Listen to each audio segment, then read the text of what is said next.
नमस्कार, आप देख रहे हैं एनडीटीवी कैफ़े। मैं अश्विनी कुमार। आज के मेहमान सुमित सर, बाबा, पुर्नेंदु जी और पंकज सर, आप सभी का स्वागत है। आज की चुनाव की चर्चा जो है वो महाराष्ट्र और झारखंड चुनाव को लेकर है, क्योंकि वहाँ पर एनडीए अभी तक बढ़त लेती हुई दिख रही है। खासकर बीजेपी की बात करें तो बीजेपी ने दोनों ही राज्यों में अपने उम्मीदवारों की जो पहली लिस्ट है वो जारी कर दिया है। 3 दिन बचे हैं झारखंड के नामांकन के लिए, लेकिन वहाँ पे इंडिया गठबंधन के अंदर अभी पेच फंसा हुआ है कि कौन कितनी सीटों पर लड़ेगा। लड़ने की बात तो दूर, अभी तक कैंडिडेट कहा जा रहा है कि सीईसी की बैठक है, वो 1-2 दिनों में नाम आएंगे। देखना होगा कब बैठक होगी और कब नाम आएंगे। जहां तक बात करें कि लीड की बात, तो बीजेपी ने दोनों ही राज्यों में एक लीड ले ली है। जो कहा जाता है कि बीजेपी चुनाव लड़ती है तो पूरी तैयारी के साथ चुनाव लड़ती है, वो दिखता हुआ यहाँ नज़र आ रहा है कि जैसे ही डेट अनाउंसमेंट हुआ वैसे ही कुछ ही दिनों में पार्टी ने नाम की घोषणा कर दी है। बाबा, एक मोमेंटम बीजेपी कांग्रेस के लिए जो बना था इंडिया गठबंधन के लिए लोकसभा, कहा जाए कि एक बीजेपी में एक हडल आया था जो हरियाणा के इलेक्शन आया, जहां पे जीतने के जो माहौल था उसके बीच में भी हार गई। एक ये समय होता है जब आप कैंडिडेट लिस्ट बना के तैयार रखो, जैसे ही इलेक्शन अनाउंसमेंट हुआ तभी ये दिखाता है कि तैयारियां आपकी पहले लंबे समय से चल रही है। ये नहीं कि चुनाव के मेन एक्ट पे आप लोग ये डिसाइड करते हैं कितने सीटों पर लड़ेगा। यहाँ बीजेपी कांग्रेस जो चूक हो गई है यहाँ पे, या इंडिया ब्लॉक से वहाँ पे आपकी बात सही है कि तैयारी रहती है, लेकिन वो तैयारी तब ज़्यादा आपको दिखाई देता है जब 1-to-1 फाइट होता है। जैसे हरियाणा में था तो कोई दिक्कत नहीं थी, हरियाणा में सारे नाम फाइनल थे, बहुत दिनों से पहले से फाइनल थे। कई लोगों ने चुनाव प्रचार भी शुरू कर दिया था।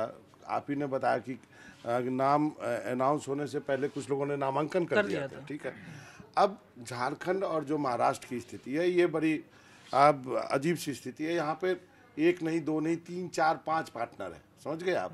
चाहे एमबीए की ही बात करें तो एमबीए में शिवसेना उद्धव ठाकरे है, कांग्रेस है, पवार साहब की एनसीपी है, और भी बात हो रही है कि राजू शेट्टी को दिया जाएगा क्या, प्रकाश अंबेडकर की पार्टी को दिया जाएगा, मनोज जरांगे क्या करेंगे, उन्होंने भी ताल ठोक रखा है। आपको मालूम है कि कोई इस चीज़ को उतना ध्यान नहीं दे रहा है, लेकिन मनोज जरांगे जो मराठा आंदोलन को ओबीसी में लाने के लिए आंदोलन कर रहे हैं, 6 बार धरना पर बैठ चुके हैं। आपको मालूम है कि 28 से 32% मराठा है, और ये भी कहा जाता है कि मराठा जिधर वोट करता है उसके खिलाफ ओबीसी वोट करता है, क्योंकि उनको लगता है कि यदि मराठा ओबीसी में आएंगे तो हमारा हक छीन लेंगे। उनका ये आर्गुमेंट है कि ये आप कैसी बात कर रहे हैं जब जहाँ पे हमेशा से मराठा चीफ मिनिस्टर रहा हो और उसके लिए और सारी सुविधाएं मराठा के लिए, उसके लिए आप उसको कैसे ओबीसी में आप डालोगे। ये एक अलग इशू है, इस पे अलग से आप चर्चा कर सकते हैं, तो उसको भी देखना है। तो जहाँ तक मेरी जानकारी है, खबर बता देता हूँ कि 96 नाम जो है तय हो चुके हैं। बीजेपी ने भी जो अपने नाम की घोषणा की है वो कोई गठबंधन के तो अनाउंस किए नहीं है, उनकी अपनी सीट थी जिसमें कि उन्होंने पहले कह दिया कि हम 150 सीट लड़ेंगे कम से कम। अब 150 सीट लड़ेंगे तो सबसे बड़ी बात यह है कि अब बाकी एलाइज है, क्या उनके लिए रास्ता बंद हो जाएगा वहाँ? क्या एक बीजेपी का चीफ मिनिस्टर दिखेगा हमको महाराष्ट्र में? ये एक बड़ी बात है। जहाँ तक मेरी जानकारी है, झारखंड में भी जो है वो करीब करीब सीटें तय है। पहले का जो आंकड़ा था वो 43 जेएमएम का था, 29 कांग्रेस का था, 5 आरजेडी का था, 4 माले का था। इसमें से 5 से 7 हो गई है आरजेडी। आरजेडी ने बार्गेन किया है, 12 से 13 सीटों की बात वो कर रही थी, लेकिन 7 सीटों पर सहमति हो गई है। तो 7 सीटों पर सहमति हुई है, तो या तो कांग्रेस 28 सीट लड़ेगी और जेएमएम जो है वो 42-41 सीटें लड़ेगी, उसी में से पिछली बार लगभग उतना ही है, दो कम। तो यही चीज करीब करीब ये हो जाएगा। राहुल गांधी आज हैं वहाँ पर रांची में, तो उम्मीद की जानी चाहिए कि कल क्योंकि एक प्रक्रिया है, सीईसी होगी। आज सीईसी है, महाराष्ट्र की सीईसी आज है कांग्रेस की। तो जो मैंने आपको कहा कि 96 नाम जो है वो तय हो चुके हैं। कल आप देखेंगे कि जो है शरद पवार और नाना पटोले, उद्धव ठाकरे मिलकर एक प्रेस कॉन्फ्रेंस भी कर सकते हैं। आज ही की बात हुई थी। दरअसल कांग्रेस एमवीए में ना सीटें जो है वो विदर्भ को लेकर के फंस गई हैं। उद्धव ठाकरे शिवसेना का कहना है कि हमको विदर्भ में सीटें चाहिए, कांग्रेस का कहना है विदर्भ में आपका कुछ है नहीं, हम आपको विदर्भ में सीट देंगे नहीं, विदर्भ में हम ज़्यादा मजबूत हैं।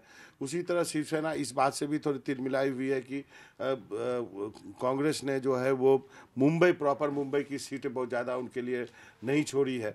तो इनको इस सब चीज़ के लिए ले करके उठापटक है, इसमें कोई इनकार नहीं है। अब ये उठापटक इसलिए भी है कि कोई चीफ मिनिस्टर का चेहरा अनाउंस नहीं करना चाहता है। शिवसेना, उद्धव ठाकरे चाहते थे कि चीफ मिनिस्टर का चेहरा उनको अनाउंस किया जाए, ये छुपी हुई बात है नहीं, अब सबको मालूम हो गई है।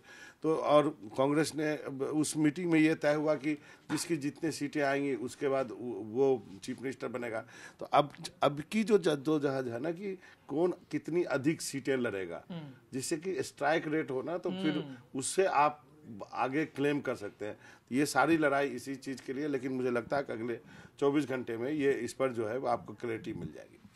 सुमित सर, आपने बड़ा अच्छा मुद्दा उठाया है अश्विनी, लेकिन मैं 2-3 चीज़ें कहना चाहता हूँ। पहली बात तो ये कि हरियाणा के परिणामों ने, मुझे ऐसा लगता है कि इंडिया ब्लॉक को हिला दिया है। और इंडिया ब्लॉक जो एक बहुत ही यूनाइटेड ताकत के तौर पर निकलकर सामने आया था लोकसभा में मई जून के महीने में, और परिणाम वैसे दिखे भी थे, वो अब ऐसा लग रहा है कि ये अलायंस जो है ये अपने एक कठिन दौर में आ गया है। और मैं इसलिए कह रहा हूँ कि कांग्रेस ने जैसे हरियाणा के चुनाव के वक्त में मनमानी की, अपने आप को बड़ा दिखाने की कोशिश की, समाजवादी पार्टी को एडजस्ट नहीं किया, आम आदमी पार्टी को एडजस्ट नहीं किया, और आज क्या स्थिति हुई जब महाराष्ट्र में आपको अलायंस की ज़रूरत है। आप जानते थे हरियाणा के 2 महीने के बाद महाराष्ट्र के चुनाव आने हैं, महाराष्ट्र में आप अलायंस में हैं, माना आपकी पार्टी इंटैक्ट है, टूटी नहीं। 5 साल में शिवसेना टूट गई, 2 हिस्से हो गए, एनसीपी टूट गई, पर कांग्रेस इंटैक्ट रही। पर इस वजह से भी कांग्रेस को पता था कि महाराष्ट्र में अलायंस करना है। इसके बावजूद भी वो हरियाणा में, क्योंकि इतने ओवर कॉन्फिडेंट थे कि सरकार तो हमारी बनी रही है, 90 में से 55-60 सीटें हमारी आ ही रही हैं। आज स्थिति ऐसी है कि वही समाजवादी पार्टी, अखिलेश यादव महाराष्ट्र चले जाते हैं, 5-6 सीट अनाउंस करके आ जाते हैं, जबकि वो इंडिया ब्लॉक के हिस्सा हैं। आम आदमी पार्टी वो भी महाराष्ट्र में चुनाव लड़ने की पूरी तैयारी कर रही हो, हम भी लड़ेंगे महाराष्ट्र में चुनाव। ये नुकसान किसको पहुंचाने वाले हैं? ये अघाड़ी को तो पहुंचाएंगे। यही अब अगर आपस में आज की तारीख में, कल से नॉमिनेशन आज आई थिंक शुरू हो रहा है महाराष्ट्र में, और 25 तक है, या ऐसे कुछ, आज से शुरू हो रहा है 25 तक है, तो 3-4 दिन बचे हैं। महाराष्ट्र में आपका अलायंस 2.5 साल पुराना है। झारखंड में और यूपी चुनाव के लिए, हाँ वही तो बोल रहा हूँ, झारखंड का जो पहला फेज है वो 25 तक है। झारखंड में एक दिन पहले से शुरू हो चुका है।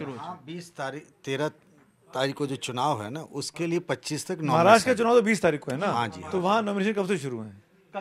कल से शुरू है, आजकल से शुरू है। उसके बाद 4-5 दिन और 30 तक लगभग जाएगा। मतलब मैं डेट आगे पीछे मान लीजिए, लेकिन मैं जो मूल मुद्दे की बात कहना चाहता हूँ कि ये अलायंस अभी का अलायंस नहीं है, ये 5 साल से अलायंस चला आ रहा है, और अपोजिशन में है, और 2.5 साल से अपोजिशन में आप लड़ रहे हो, और आप एक साथ अभी लोकसभा चुनाव लड़ के आए हो, अभी और अच्छा लड़ के आए हो। आपको 48 में से 30-31 सीटें मिली एमवीए को। ऐसी सिचुएशन में अगर आप इस तरह की सरफुटबल कर रहे हो कि मैं ये लड़ूंगा, मैं विदर्भ में 12 की 12 चाहता हूं, मैं मुंबई की 8 की 8 चाहता हूं, तो कैसा अलायंस है ये? और क्यों हो रहा है ये? इसलिए हो रहा है कि क्योंकि कांग्रेस पार्टी ने हरियाणा में जिद दिखाई थी, तो अब उनके पार्टनर को लग रहा है कि कांग्रेस को हम यहाँ सबक सिखा सकते हैं, कि कांग्रेस अभी कमजोर विकेट पे है, कमजोर के पास यहाँ पर। क्योंकि देखिए वहाँ एक और चीज समझिए, इधर शरद पवार, इधर उद्धव ठाकरे, 2 बहुत बड़े नेता, उनके सामने नाना पटोले कांग्रेस के बड़े नेता होंगे कांग्रेस पार्टी के अंदर, पर उन 2 नेताओं के सामने उनका कद वैसा नहीं है। वो कोई विलासराव देशमुख या वो कोई ऐसा नेता नहीं है कि जो शिवराज पाटिल टाइप का, जो शरद पवार के साथ इक्विवेलेंट करके आप उस फोरम पे खड़ा कर सके।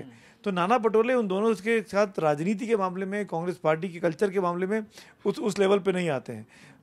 राहुल गांधी की फेवरेट नेता है, नो डाउट। राहुल गांधी ने नाना पटोले के चक्कर में कितने नेता पार्टी छोड़ के चले गए, मिलिंद देवड़ा जैसे, संजय निरुपम जैसे, इन प्रियंका चतुर्वेदी जैसी, ये सब, अशोक चौहान साहब, ये सब जड़ नाना पटोले हैं। नाना पटोले के लिए राहुल गांधी का प्यार, उनका स्नेह, उनका आपस में ट्यूनिंग, इन सब के बीच में अगर कांग्रेस पार्टी वहां पर अभी भी जिद पे कायम रहती है, तो जो हरियाणा में हुआ वो महाराष्ट्र में ना हो जाए।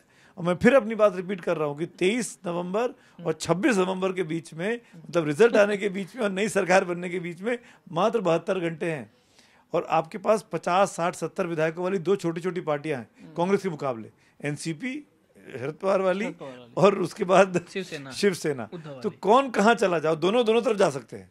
मैं फिर शरद पवार साहब अभी तक कहीं नहीं गए हैं, उम्र के इस पड़ाव में नहीं जाना चाहिए, पर क्या पता अजीत पवार एक और हो जाए, एक और कोई नया धड़ा निकल आए, एक और कोई पार्टी से टूट जाए। महाराष्ट्र में 50-55 surprising लोगों को तोड़ने में कितने आदमी चाहिए? 15 आदमी चाहिए, 20 आदमी चाहिए, जो उस तरफ जाके मिल जाएंगे। ऐसे में ये एक दिन जो है वो नुकसान कर रहा है इंडिया ब्लॉक अपना। पंकज सर, ये इंडिया ब्लॉक की खासकर समाजवादी पार्टी की बात करें तो वो भी अलग ही झटके दे रही है। यूपी में भी हमने देखा, उपचुनाव में भी एक तरफा घोषणा हो गया। अब कहा जा रहा है कि शायद कांग्रेस लड़े या ना लड़े, शायद समर्थन दे दे। और वो महाराष्ट्र चले गए, वहाँ पे उन्होंने कहा कि 8 से 10 सीटें, क्योंकि पहले हमारे 8 थे तो हमारे अभी 2 हैं, लेकिन हम 8 से 10 चाहते हैं। देखिए, जब हम आपसे बात कर रहे हैं ना, उससे कुछ देर पहले एक जानकारी आई कि बुधनी, जहाँ शिवराज सिंह चौहान लंबे समय तक विधायक रहे, वहाँ भी समाजवादी पार्टी ने अपना कैंडिडेट दे दिया, वहाँ बाईपोल हो रहा है।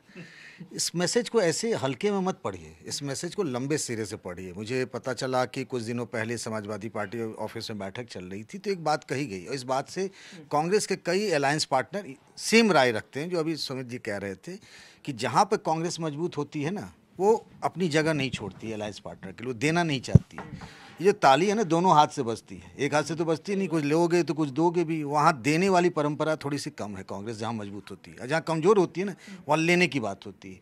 अब जैसे यूपी का हम छोटा सा एग्जांपल ले ले, 5 सीट से शुरू किया, सबको पता है कि 5 सीट 10 में से नहीं लड़ सकती है, अन्ना मांगना चाहिए। ये कांग्रेस के कई नेता आपको बिना नाम बताए वो ये बात कहते हैं, तो बोलना इसीलिए कहा गया कि 5 मांगेंगे भैया, 5 उंगली मांगेंगे तो 1 उंगली मिलेगी, तो 3 पे बात आ जाएगी। तो एक प्रेशर टैक्टिस तरीके से तो राहुल अखिलेश यादव ने छोड़ दिया, यहाँ की 2 सीटें लेना तो लो, ना तो भैया अपने रास्ते। वहाँ भी वो लगातार कह रहे हैं कि 10 से 12 सीट पे हम लड़ेंगे। अब वो आदमी कई बार कह चुके हैं, कई नेताओं से मिल चुके हैं, नहीं हुआ तो अखिलेश यादव गए, 4 से उन्होंने 5वां कैंडिडेट भी घोषित कर दिया है। लेकिन मैं एक राय पे ये देखिए, झारखंड की तो स्थिति बाबा क्लियर हो गई है, कोई इंडिया गठबंधन में कोई झंझट वाली बात नहीं। और मुझे लगता है कांग्रेस में प्रॉब्लम क्या है, जो मैं आज कुछ नेताओं से बात कर रहा था अलायंस पार्टनर के, तो उनका कहना है कि वहाँ ना फैसला लेने में बहुत देरी होती है। पहले ही पार्टी के उस राज्य के प्रभारी, प्रदेश अध्यक्ष ये बात करेंगे, फिर वो ले जाएंगे केसी वेणुगोपाल के पास, फिर खड़गे जी के पास जाएगा, फिर गांधी नेहरू परिवार में, तब तक मैंने सामने वाले का पेशेंट जवाब दे जाता है, स्थितियाँ बहुत विकट हो जाती है। कई मामलों में ऐसा, बाबा आप तो इस बात को जानते होंगे। लेकिन मुझे लगता है महाराष्ट्र में इंडिया ब्लॉक में एक ऐसा चेहरा और एक कद्दावर नाम है, जिसको कह सकते हैं कि वो आखिरी वक्त तक हर चीज़ सुलझा लेगा, और वो अब तक सुलझाता रहा है। उनका नाम पवार साहब। तो मुझे लगता है कि चीज़ें सुलझ जाएंगी।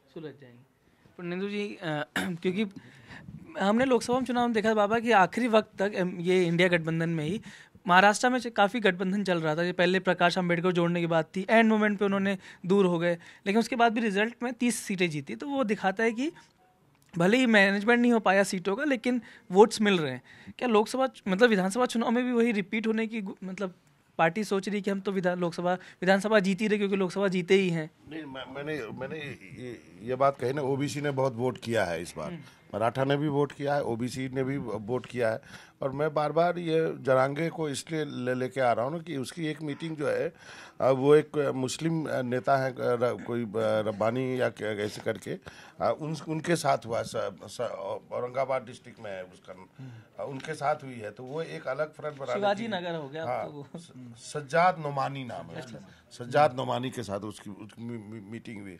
तो वो, अब दिक्कत यह है कि यदि वो आदमी यदि अपने कैंडिडेट खड़ा करता है तो वो किसके वोट काटेगा।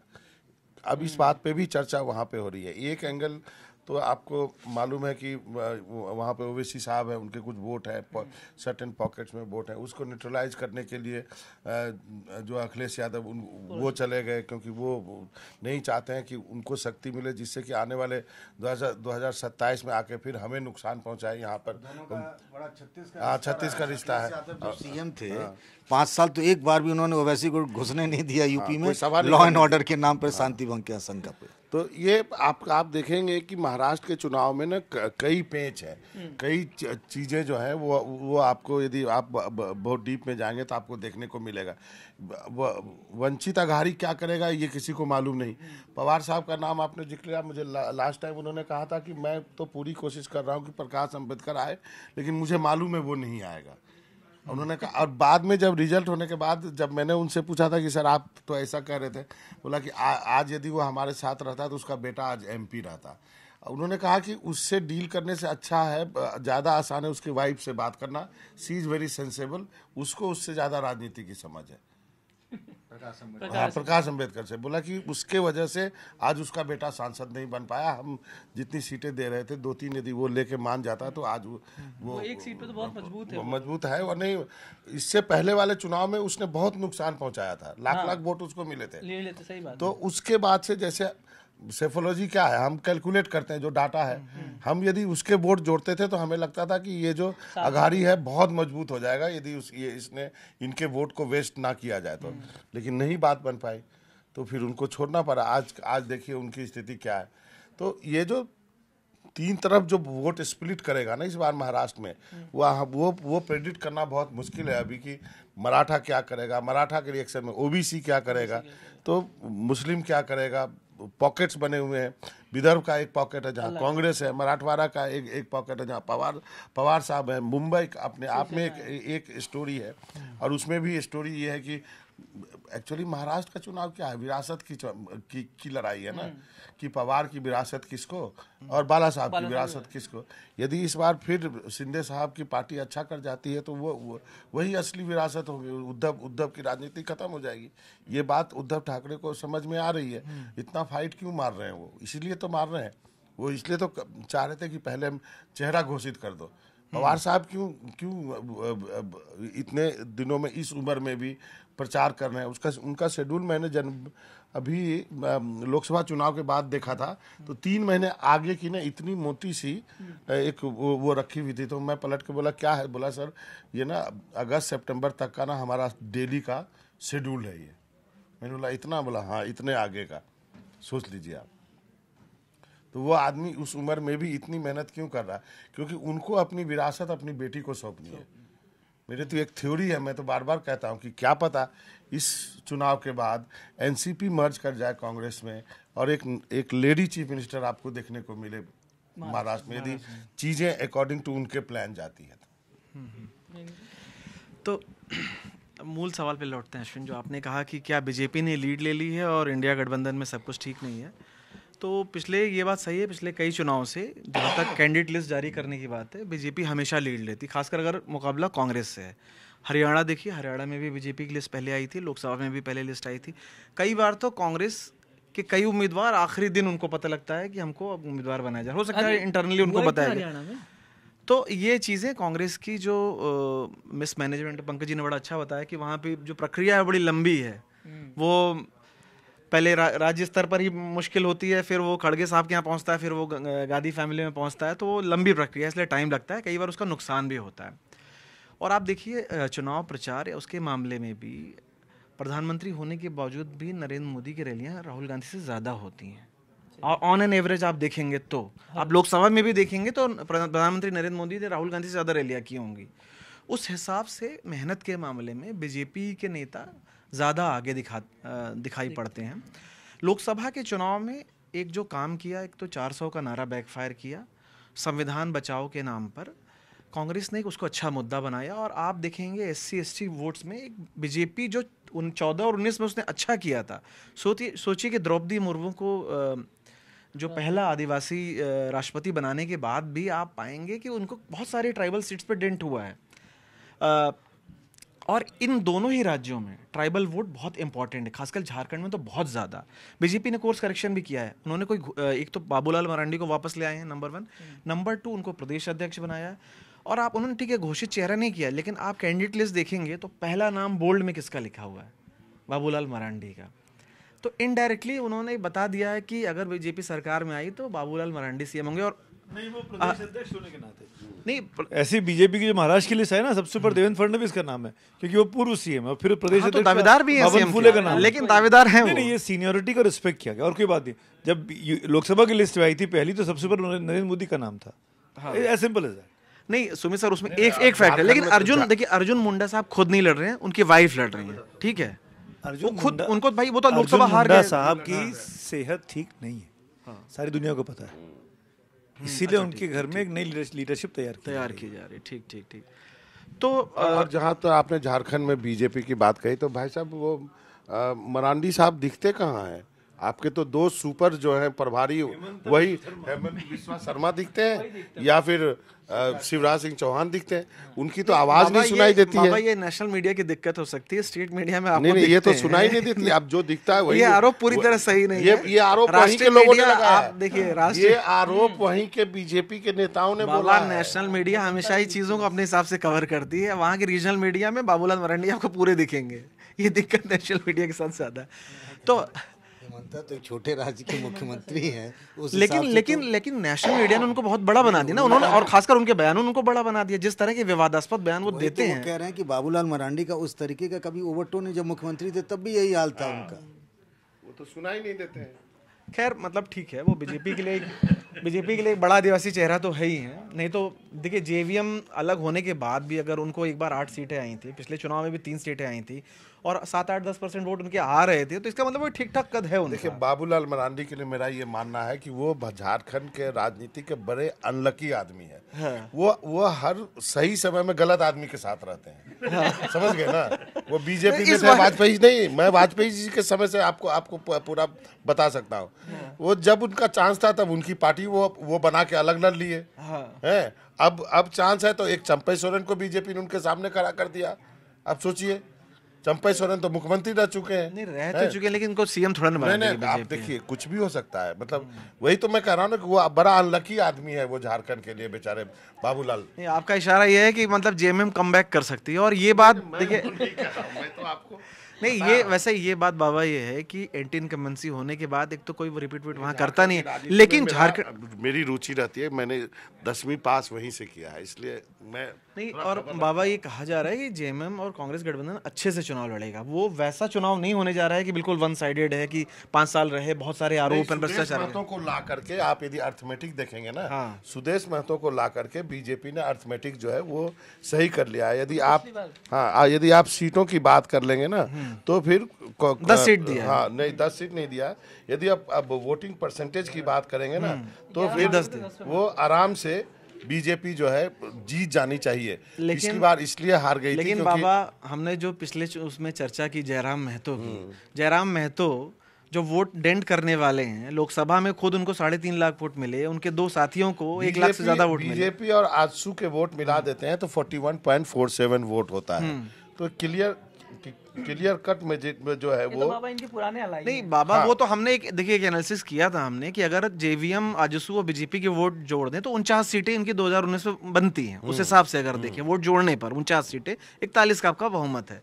लेकिन हम एक फैक्टर पे जिस पे हमने अच्छी चर्चा की थी पिछले अपने एक एपिसोड में, जयराम महतो फैक्टर की, वो भी महतो वोट पे उनकी अच्छी पकड़ है। लोकसभा में उन्होंने ठीक ठाक डेंट किया है। विधानसभा में चूंकि एक बार कोई अच्छा प्रदर्शन करता है, अब वो वहाँ के स्थानीय उसमें लोग उनको, क्योंकि जेएमएम कांग्रेस आरजेडी माले मिलाते हैं ना 36-37% वोट पर ही आके टिकता है।